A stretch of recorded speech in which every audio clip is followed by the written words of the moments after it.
नमस्कार, मी रेश्माज रेसिपीमध्ये आपलं खूप खूप खूप स्वागत। तर आता नवरात्र गेली, दसरा गेला, आता वेध लागलेत आपल्याला दिवाळीचे। तर ह्या दिवाळीमध्ये सगळ्यांना घाई तर खूप असतेच, कोणाची कामाची घाई असते, शॉपिंगची घाई असते आणि महिलांना मात्र टेन्शन असतं फराळ करण्याचं। तर मी माझा अनुभव तुम्हाला शेअर करणार आहे। अगदी कमी वेळेत आपली जर पूर्वतयारी जर आपली असली तर कमी वेळेत छान असा आपला फराळ 2 दिवसातच आपण करून मोकळ्या होणार आहोत आणि छान सुद्धा आपला फराळ होणार आहे। तर मी माझा अनुभव तुम्हाला शेअर करते। चला तर मग जास्त वेळ न घेता मी सुरू करते। तर किराणापासून तर आपण फराळ करेपर्यंत पूर्वतयारी कशी करायची याच्या टिप्स मी तुम्हाला आज देणार आहे। त्यासाठी व्हिडिओ तुम्ही पूर्ण बघा, त्या टिप्स तुम्ही फॉलो करा आणि कशा वाटल्या मला कमेंट करून सांगा सुद्धा। चला मग, तर आता पहिल्यांदा आपल्याला आणायचा आहे किराणा। तर तो किराणा कसा आणायचा बघा। आता आपण ह्या दिवाळीमध्ये फराळामध्ये कोणकोणते पदार्थ करणार आहोत याची आपल्याला एकदा लिस्ट करायची आणि प्रत्येक पदार्थाला आपण काय काय वस्तू लागणार आहेत याची आपण आता लिस्ट त्याची कशी करायची, प्रत्येक पदार्थाला काय काय लागणार आहे आणि त्या वस्तू घरामध्ये आहेत की नाहीत। आपल्याला घरात जर असतील तर आणायच्या नाहीत, बाहेरून नसतील तर आणायच्यात। तर किती वस्तू आपल्याला कोणत्या घरात आहेत, बाहेरून कोणत्या आणायच्यात, किंवा घरात किती शिल्लक आहे, बाहेरून किती आणायचं आहे, असं आपल्याला आता लिस्ट करायची। आणि फराळाला आपल्याला वापरून घरामध्ये आपल्याला किती जास्तीचं आणायचं हे सगळा अंदाज लावून आपल्याला वस्तूंची किराण्याची लिस्ट करायची। आता ही लिस्ट आपण व्यवस्थित करून आपल्याला किराणा आणून घ्यायचा। तर हे झालं किराणा आणेपर्यंत। तर आता किराणा आणल्यानंतर आपल्याला काय करायचं, तर पहिल्यांदा आपल्याला किराणा आणल्यानंतर जे ऊन देण्याच्या जिन्स आहेत किंवा आपल्याला ज्या उन्हात ठेवण्याच्या जिन्स आहेत त्या उन्हात ठेवायच्यात। 1 दिवस आपल्याला ऊन द्यायचं। आता उदाहरणार्थ त्यामध्ये काय काय येईल, रवा, मैदा, शेंगदाणे, खोबरं, नंतर आपण चिवड्यासाठी जे पोहे किंवा मुरमुरे आणणार आहोत ते, चिवड्यासाठीच्या फुटाण्याच्या डाळ्या किंवा वेगवेगळ्या प्रकारच्या आपल्या डाळी, अशा बऱ्याचशा आपण उन्हात ह्या 1 दिवस आपण घालणार आहोत वाळत। का घालणार आहोत, तर आता आपल्या ह्या ज्या जिन्स आहेत उन्हात घातल्यानंतर त्याला जो वास असतो तो वास जातो आणि आपला फराळ बरेच दिवस वास न येता छान टिकेल सुद्धा। यासाठी आपल्याला एकदाही या पदार्थाला ऊन द्यायचे। तर आता हे जे आपण किराण्यातल्या वस्तू आहेत उन्हात वाळून झाल्यानंतर आता पहिल्यांदा सुरुवात कशी करायची। आता रवा मैदा जो आहे तो आपल्याला चाळून घ्यायचा आहे आणि आणलेल्या कॅरीबॅगमध्ये किंवा डब्यामध्ये भरून ठेवायचा आहे। आता त्यामध्ये किराण्यामध्ये जे आपल्याला जिरे, ओवा वगैरे अशा ज्या वस्तू असतात त्या निवडून सुद्धा तुम्ही पुन्हा त्या कॅरीबॅगमध्ये किंवा डब्यात भरू शकता। आता काय करायचं आहे, पहिल्यांदा आपल्याला वाळलेलं खोबरं घ्यायचं आहे।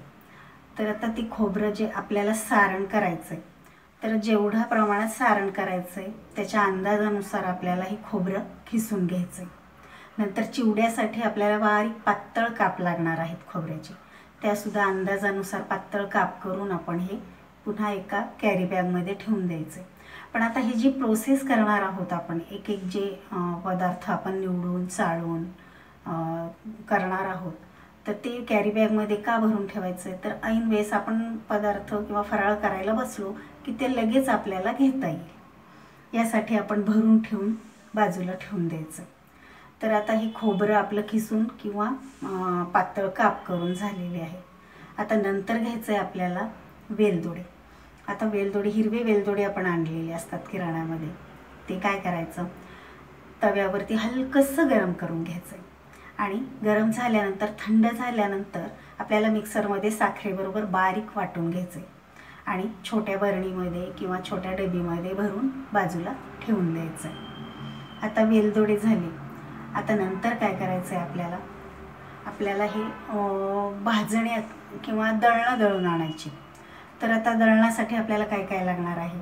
चकलीसाठी भाजणी.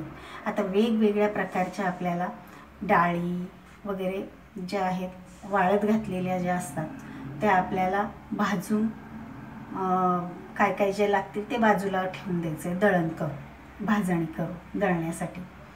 नंतर लागणार आहे आपल्याला, जर बेसन पिठाचे लाडू करायचे असेल तुम्हाला, तर हरभऱ्याची डाळ हलकीसर भाजून आपल्याला ती थंड करून ती सुद्धा जाडसर दळायला द्यायची. म्हणजे 2 दळणं आपली तयार झाली. तिसरं दळण म्हणजे आपल्याला शेवसाठी किंवा घरात आपल्याला कशासाठी बेसन पीठ लागणार असेल तर ती हरभऱ्याची डाळ आपल्याला बेसन पिठासाठी दळून आणायची. असे 3 प्रकारचे आपल्याला दळण्यासाठी द्यायचे. मग ते सुद्धा दळण आणून ठेवून द्यायचे बाजूला. आता आपल्याला नंतर लागेल अनारशाचं पीठ आपल्याला करायचं आहे.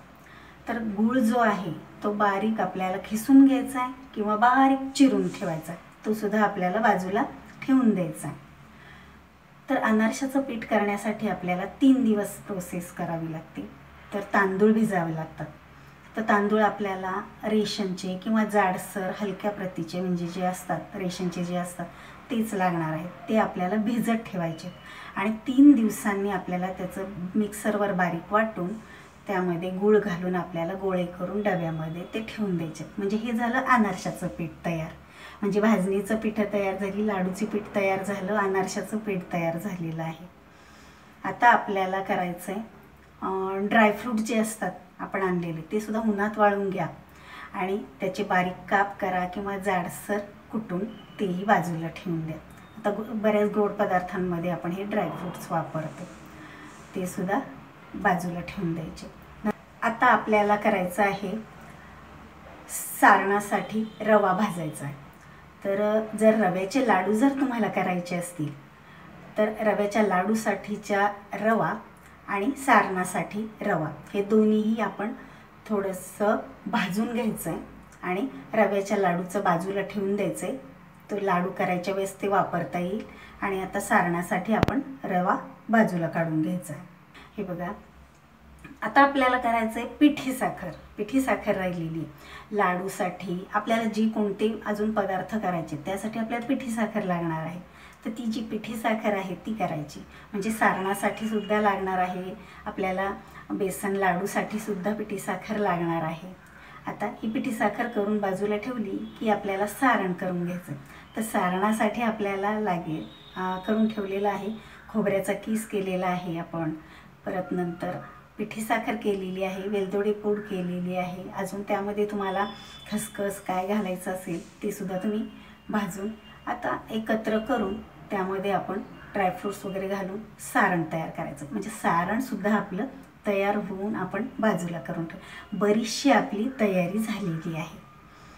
तर आता ही जी सगळी जी तयारी आहे ही जर आपण करून ठेवली, ह्या टिप्स मी तुम्हाला माझ्या अनुभवाने सांगते, यातून जर आपलं काही चुकून जर राहिलेलं असलं आहे तर मात्र आपण काय करायचं आहे, जो पदार्थ आपण ज्या दिवशी करायला घेतला आहे त्याला आपण जे जे साहित्य लागणार आहे ते सगळं एकदा किचन ओट्यावर किंवा एका मोठ्या परातीमध्ये आपण काढून घ्यायचं आहे.